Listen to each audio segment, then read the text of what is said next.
그러니까 저번 시간에 이야기했듯이 우리가 사람 위에 사람 없고 사람 밑에 사람 없음에 대해서 의미 있는 시간을 가져보겠습니다. 즉 제가 말씀드린 바로는 그 사람 위에 있다라는 그 믿음으로 인해서 자기 자신의 삶도 도움될 것이 없다라는 이야기를 드린 것이죠.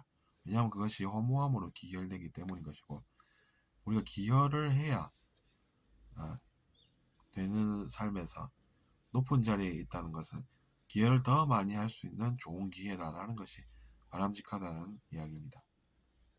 그것이 아니라 욕심으로 접근하면 결론은 항상 뭔가가 허무해진다는 것이죠.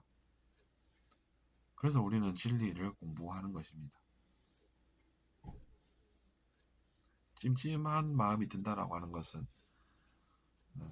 자기 자신의 영혼이 그것을 알고 있다라고도 볼 수 있습니다.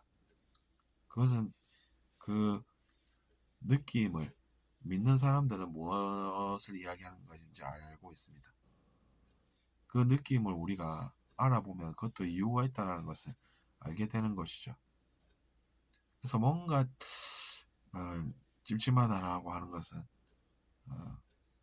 개선의 여지가 있고, 그래서 우리는 그런 찜찜한 삶을 살아가는 것이 아니라 뚜렷한 것, 명확한 것, 스스로 명확한 그런 것을 추구해 나가야 한다는 것입니다. 그것을 알지 못하면 우리는 왜 그럴까 이렇게 사는 것이고, 그것을 알면 찜찜한 거는 내가 일단은 하지 않아야 되겠다라는 생각이 드는 것입니다. 그러면 찜찜함이 없는 그 무언가를 우리는 찾아야 한다는 결론이 생기는 것이고, 그것이 아까 전에 이야기한 것처럼 그런 길을 가는 것이고,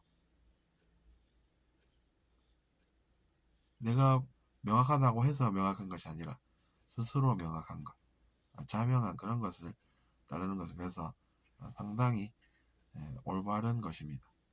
그것은 진리가 되는 것이니까 그런 말씀을 하는 분은 정확한 말씀을 하고 계신 것이고, 그런 말씀은 따라갈 만하다라는 것이죠. 그것이 하나의 기준이 되는 것입니다. 왜냐하면 그런 것은 속이는 의식으로는 알 수 없고, 또 우리가 순수한 마음을 가질 때 그런 것을 알게 되기 때문입니다. 그러니까 우리는 속이는 의식의 한계를 또 잘 알아야 자신의 인생에도 도움이 된다는 것이죠.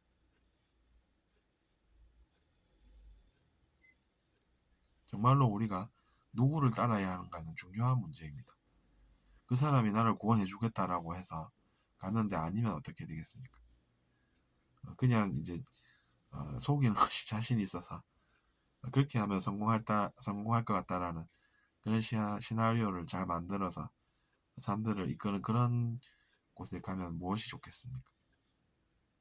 그러므로 우리는 이제 그런 사람들을 잘 분별해내야 하는 그런 것도 필요한 것입니다.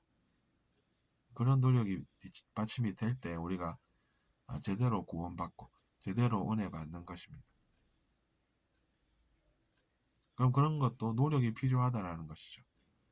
세상에 노력 아닌 것이 어디 있겠습니까? 그 점을 스스로 잘 깨우쳐야 하는 것입니다.